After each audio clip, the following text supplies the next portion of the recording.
Hey Raccoons, Mr. Curtis here, and it's time for the 2020-2021 Safety Seminar.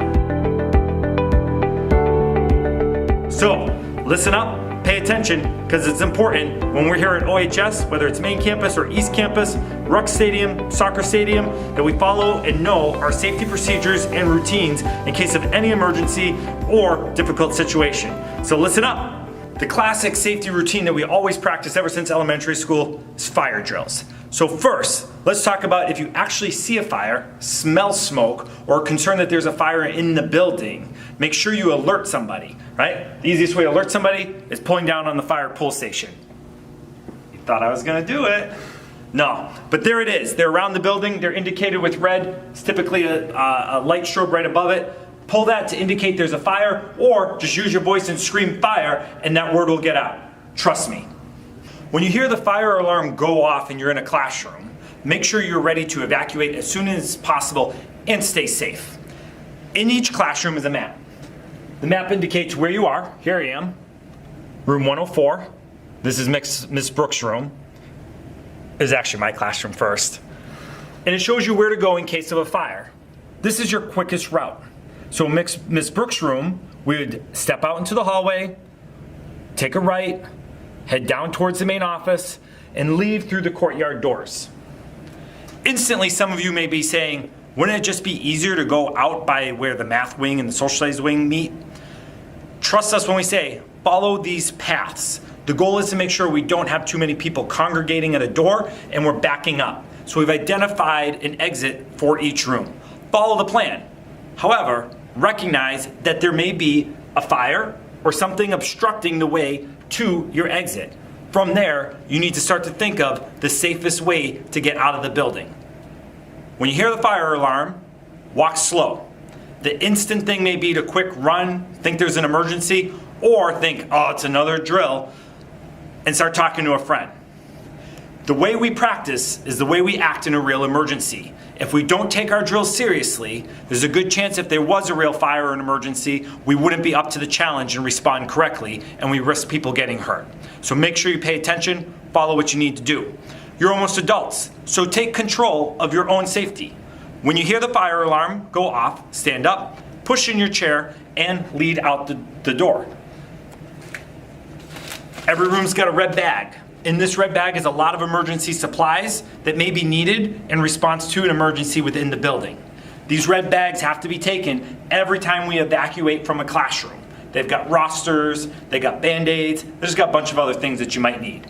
So make sure this red bag gets taken. Miss Brooks may say, I'll take the red bag when I'm the last one out, shut the light off, shut the door, and follow you guys out. She may also ask someone to take it, or if there's a substitute teacher, like I said, you're almost adults, take ownership, make sure this red bag gets taken, and make sure we take a look at where we gotta go. Take a moment in your classes now and think through where you would go in an emergency situation. Once you've evacuated from the building, make sure you go as far away from the building as possible and the street. We all know the habit and the routine. We get across the street and we stop on the grass because we're there.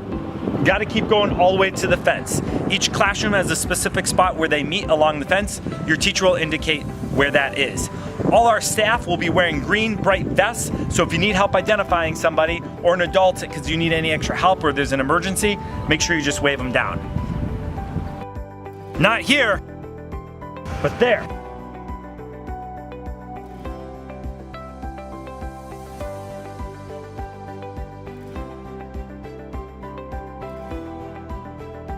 All right, so let's acknowledge, typically during the safety seminar video, I've got about 10 or 15 raccoons with me asking really good questions that you probably have as you're sitting in your seat.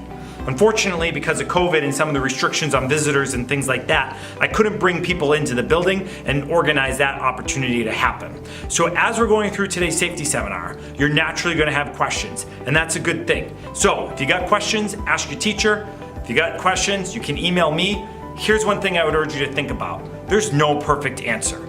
We have systems and routines in place so that when something does happen, we know how to respond. But we always have to be flexible and respond given the emergency.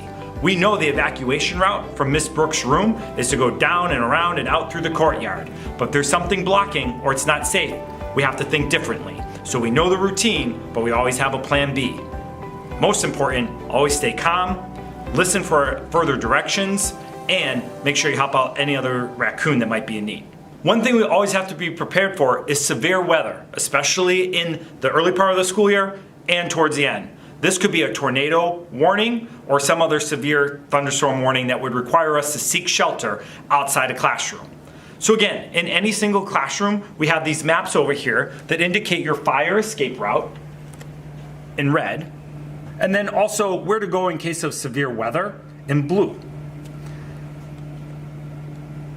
Chances are, if your classroom has windows, you'll be heading down to the tunnel that connects North and South Campus. This classroom that I'm in right here, Mr. Eichstadt's room, has to go to shelter area L. The blue line indicates that we should go into the north cafeteria, go past where the salad bar is and all that, and then walk through the tunnel and huddle up at the spot L. We'll meet there. Mr. Eichstadt will make sure to meet us there. He'll have a roster, he'll have the red bag, and we'll wait for further direction as we wait for the storm to pass. Something else to consider is you may be outside.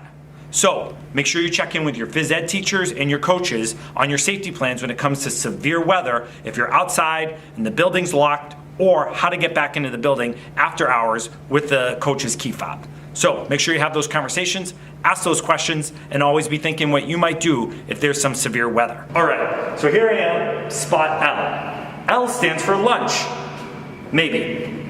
Think for a second about lunch period, an unstructured time, maybe passing time. It's important that we keep our ideas around safety available during that. If we find out that there's severe weather on the way, or if we find out that there's a fire during lunch and we pull fire alarms, again, remain calm, because that's going to be a little unnerving because we're so used to these drills being structured. Remain calm. The best thing you can do is listen for instructions, and if there's an evacuation where the fire alarm's going off, find the quickest way out of the building, go to the fences, wait for the direction from a green wearing vested staff member, and if it's a severe weather, again, listen for staff members, listen for adults, they'll be coaching you on where to go. Just be aware of your surroundings. Always know your exits, no matter where you are, whether it's school, a restaurant, movie theater, and just make sure you're listening for what to do next. Stay calm. One of the safest ways we can stay safe is making sure we listen to the announcements when that little tone comes on, ding. Okay, so then I usually give some important information. Chances are, more likely than not, in a severe weather situation, it's going to impact people traveling between East Campus and Main Campus. And there may be times when we have to prevent you from traveling to East Campus because there was a lightning bolt in the area or there's a thunderstorm overhead. And we may have to ask you to hang out in the cafeteria, hang out in the field house, or we may be reassigning some of your classrooms so that your teachers that are already at Main Campus can continue with your class periods. So always make sure you're paying attention and understand that severe weather may limit our transitions between East Campus and Main Campus. But rain doesn't, so check the weather and bring your umbrella, because class is on even in the rain. From time to time, you may have class interrupted for an emergency alert notification. Chances are, you're just going to keep going on with your class period. It's just that we're assembling a team of people to help respond to an incident happening in the building. Here's some examples. You might hear CPI with a room number. That means a trained group of teachers is being called to that specific location to help out an individual who needs a little bit extra support. You may also hear medical alert with a room number. Again, that means that we got a raccoon down that needs a little bit of extra support, and our medical alert team that's trained to respond in a first aid fashion will respond to that location and then help that individual in need. Again, the best thing you can do if you're in your classroom is just keep learning. If we need you to leave your classroom or we need help from your classroom, an adult will indicate that to you. So just move on. Another thing to think about is typically when we hear CPI and medical alert, that means one of our raccoons is in trouble. We don't need to start the gossip train and start texting and trying to figure out who it is and what happened and not know all the facts. Let's respect that person's dignity, let them get the help they need, and stay out of their way.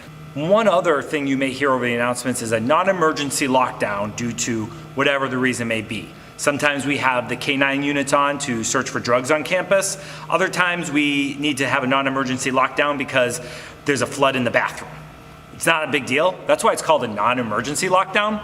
So if you hear Hey raccoons, listen up. Non-emergency lockdown due to fill in the blank. Simply that means shut your door. Remember, most of the time our classroom doors are going to be open to limit that contact point with germs and the virus. So shut the classroom door, make sure it's locked, and stay in your room.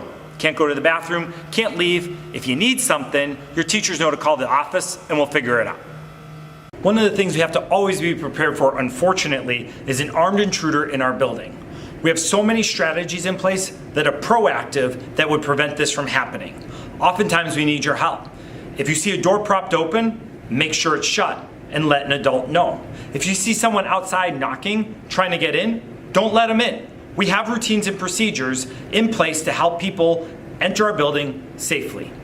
So, unfortunately though, we do have to be prepared in case one of those proactive measures we have in place fall through and we need to react to an armed intruder in our building. Our protocol here, as you know, and as you know from our intermediate schools, is ALICE. ALICE is an acronym that helps us remember what to do in an emergency situation involving an armed intruder, or quite honestly, any emergency situation we talked about today as we think through how to best respond. But in particular to an armed intruder. ALICE: alert, lockdown, information, counter, and evacuate. Let's start with alert. First of all, we're always alert. We have to always be aware of our surroundings. If we notice something suspicious, report it.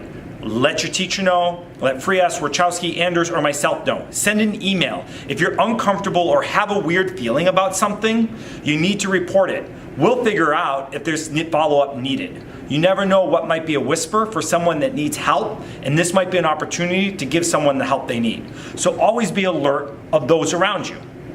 In addition, always be alert of your surroundings. I said earlier, know your exits. Know where you are in the building. I know North and South Campus look the same, but am I in the math world or am I in the world language world? You gotta figure out where you are and know where you are, even though you may lose track of that. Information. Make sure you're listening for information and make sure you're alert enough so if needed, you can provide information.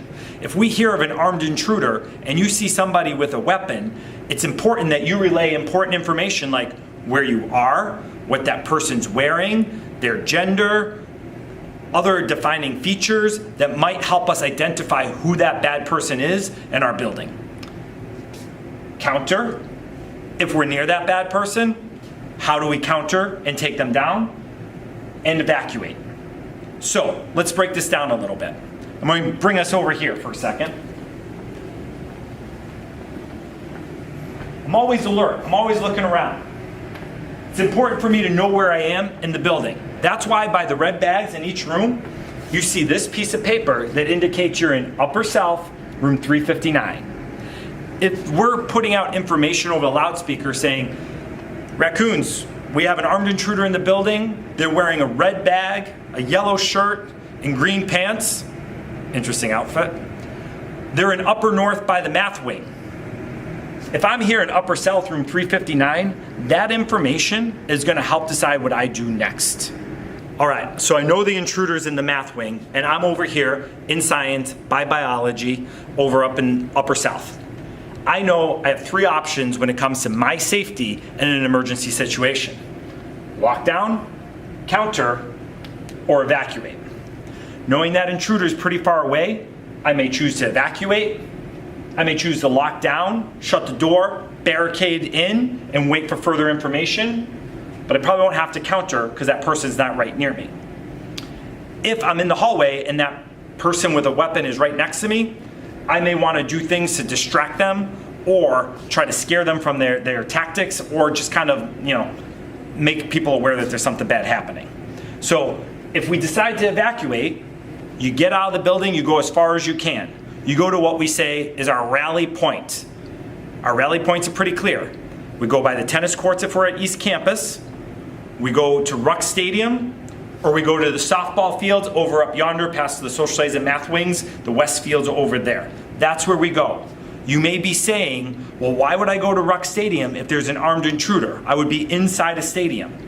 The point is, That's where you go. An adult will tell you where to go from there. They may tell you to keep running down Thackeray. They may tell you, no, wait here, it's safe. The intruder's been captured. We just need to figure out who's here. All right? So just know that's a spot you can go. Because again, in an emergency, your head may be going in a million spots and you know you need to get out of the building. But once you're out of the building, where do you go? Somebody will be at one of those locations to tell you where to go if you evacuate. If you're near the intruder, we talked about countering. Countering can look like a lot of different things. It can look like screaming, anything to kind of throw them off their loop, flashing the lights, throwing something at them, whatever it might be. Then finally, we heard that intruder with the green pants and yellow shirt and all red backpack was up in the math wing. If I'm in the math wing and I know they're in the hallway, I'm locking down. I'm shutting the door. That's why we teach with our doors locked. Even though they may be open, I can quickly shut it. I can then put stuff up against the door and I can make sure that we stop that intruder from coming in the room as I await further information from the police department. It's a lot. Alice is a lot. It's a heavy subject. We will find a way to practice this in a safe way and to consider all the different scenarios we need to work through when it comes to an armed intruder in our building. But for now, since it's only the first week of school, just make sure you know where you are, counter strategies like throwing things, yelling, screaming, flashing lights, anything to disrupt the flow of the intruder. You can become physical if needed. Evacuate, get out of the building, and lock down, barricade yourself in. Those are things you can do when you know where you are and you've got important information about an armed intruder in the building. It's a little long-winded, but it's important. As your class is talking through Alice strategies specific in the room you're in, feel free to send me an email or invite me to come to one of your other class periods to talk through some specific questions. Remember, these are frameworks, not necessarily the answers on what to do, just a way to think in an emergency situation. All right, raccoons, that's how we're gonna stay safe when we're on campus. But I'd urge you to think about these same safety things, knowing a clear path, fire escape plans, what to do in severe weather, especially Alice, are all applicable in outside life, outside the world of OHS. So always be aware of your surroundings, stay safe, because we need to make sure that we're ready to be here, focused and healthy, ready to learn. So think through fire, severe weather, emergency alerts, Alice. I know it's towards the end of the day, but when you go into classes tomorrow, just be aware in your block A, your block B, your third hour, wherever it may be, of these same things. Where do I go if there's a fire?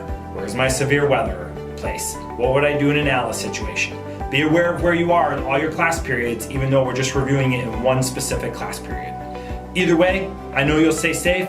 Thanks for your attention. That's a lot of information. It's gonna be a great year. Have a great year. Who am I? Have the safest year of your life.